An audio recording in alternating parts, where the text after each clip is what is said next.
In this video, I'm going to show you how to turn a report that has multiple row headers, multiple column headers, and even has subtotals, and turn this into a proper table like this so you can do some further analysis instead of having that report table.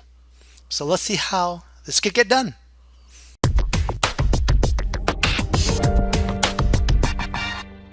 Hi, we're in a doughexcel worksheet right now, and we've got that report that's got our multiple header rows and multiple column rows, and we've got my subtotals here, and we're going to turn this into a proper report using Power Query.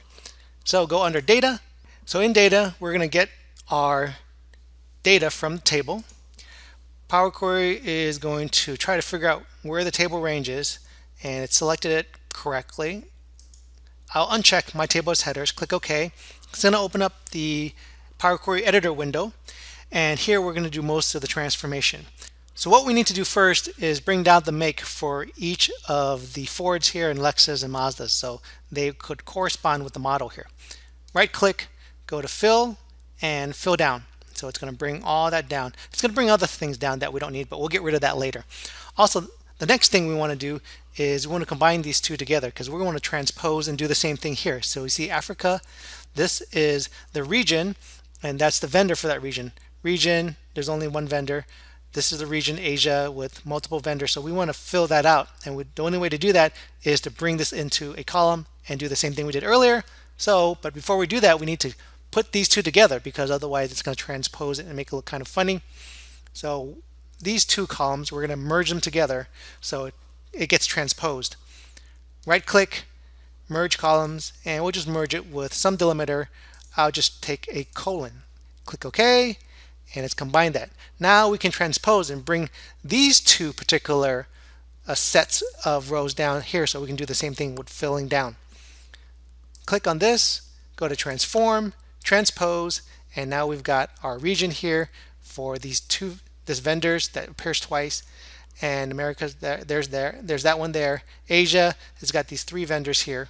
So all we need to do is right click and fill down. That does the same thing. You'd think that we probably would do another transpose again, but we've got these two columns here, and all we need to do is bring this row up and then do a different type of transpose and unpivot the columns. So we're using this first row as headers. Click on that. Select these two columns. Press the Shift key and select them. Right click, and we will unpivot the other columns. So what that has done is it has taken that column where we had the make and model all into, or those rows all into one column now. And all I need to do is separate these out. Right click, and we will split. It doesn't have a split here, so let's use the transform and go to split column, split by delimiter, and the delimiter is a colon. Click OK, and now it's split it all out. Here you can see are the totals, and I can just filter out these totals now. Here we'll click the drop down and select our text filter.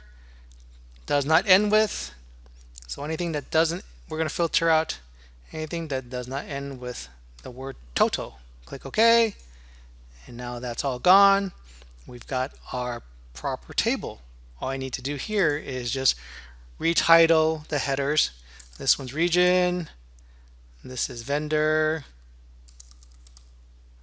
We can call this make, model, and this is the quantity. All right, and click on home, click close and load. This is going to put it into a different worksheet, and here we've got our proper table. So earlier, right, we had some rows that had a subtotal here, right, 629, 507, 122, 629 for a Lexus in Asia under Christ. Lexus Asia under Christ, these two, 629. So there's our table. We can do further pivots instead of, you can't really pivot off this one because it's static, right? So we have our table here, our proper table here. We can use that to do a pivot table and do some other further analysis. Of course, this was a small report, but if you had a big report, trying to put this all manually into a proper table would probably be a nightmare. But using Power Query, you can see that we did it pretty easily. So I hope that helps. Thanks for watching.